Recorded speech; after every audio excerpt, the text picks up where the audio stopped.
Most people are not really hurt by the world. They're hurt by their own expectations. I read somewhere that H.G. Wells was very disappointed in people.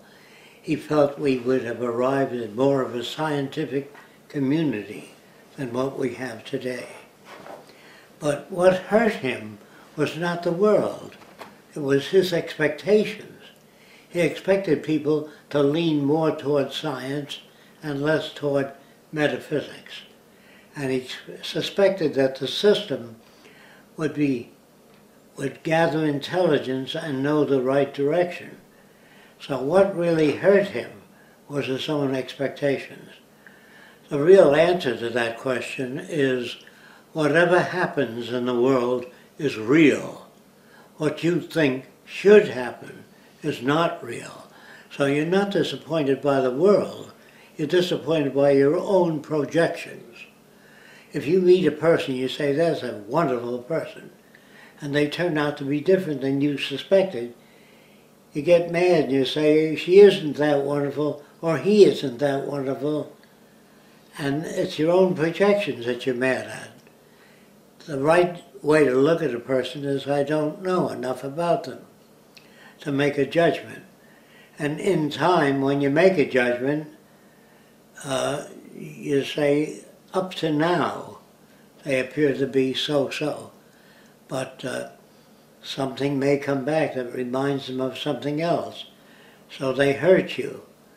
They really don't hurt you. They're normal. That is normal to their values. Like my mother would believe in religion because it's normal to her background.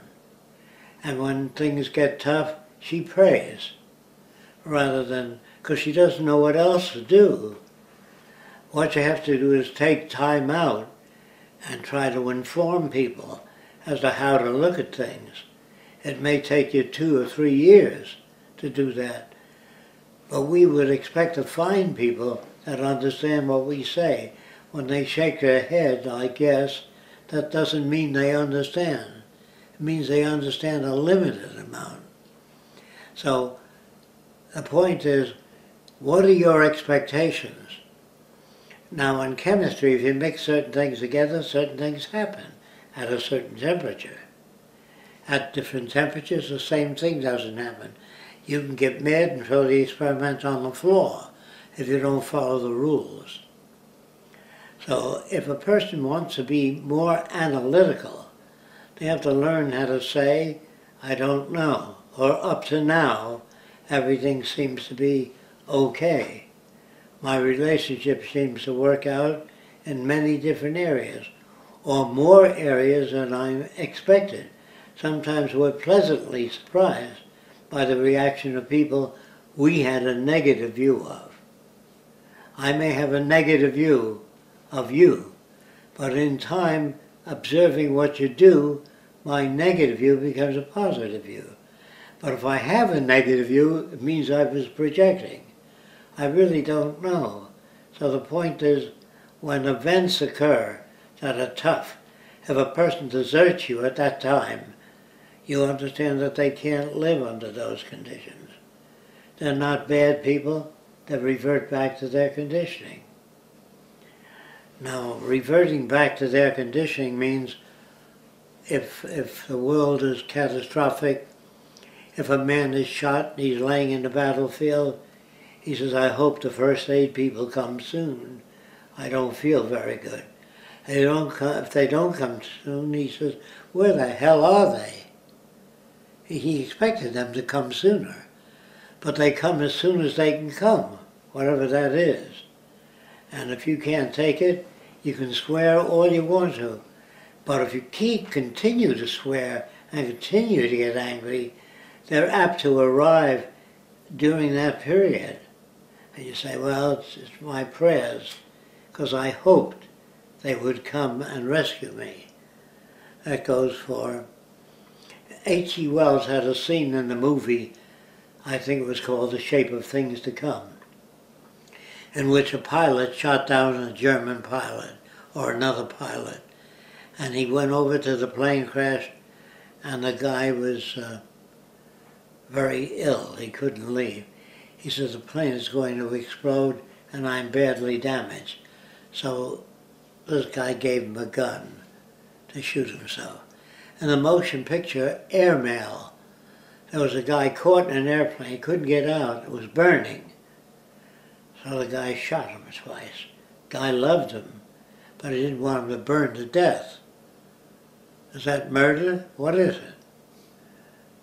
If everybody claimed he was suffering so much from cancer, I shot him. Is that love? How do you talk about love? Do you know what I mean? If a person is suffering from cancer, he says, please, take my life. The doctor says, I can live 3 months with this condition.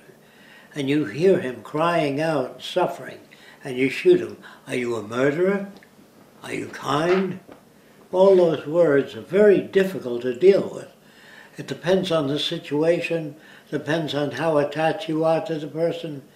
If you don't give a damn about their suffering, you know what I mean? So people begged certain doctors to take their lives. They were suffering too much. It was too much on their family. They didn't have a bank account to pay for this medical condition that they were under. And they said, please end my life because the pain is unbearable. And the Bible says you're not supposed to take a life, no matter what the pain is. That's your entry into heaven, especially in India. A person is suffering a great deal, they're paying off their karma. If you end that, you shoot them, they can't pay off their karma. So, well, you got all these crazy things that you are exposed to, and you use your logic thinking that it makes sense. It only makes sense if a person says, I see your point, but I'm unable to accept it emotionally. There are people like that can't do that. They can't shoot their father, even though he's suffering, because it says, thou shalt not kill. And they figured even if they shot their father that was suffering, they've committed a crime against God. So remember, it's your own expectations that hurt you, not the world you live in. Whatever happens in the world is real. What you think should happen is unreal. So people are hurt by their expectations. Any questions about that? If you have reasonable expectations, such as I don't know, then whatever happens, you say, gee, I didn't think it would be that bad. How do you know how bad it would be? Whatever happens, no matter how bad it is, if 50 kids are killed in a bus crash, that's a problem. Why were they killed? The bus slipped off an icy highway. What can you do about it? I don't know. And the condition will prevail. Unless you come up with a new way of friction tires that can't skid on icy highways. That's the best you can do.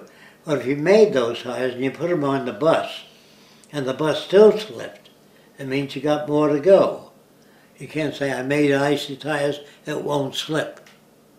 That's a projection, unless you tested it out many times. Do you understand? So what does man really want? He really wants accurate predictability.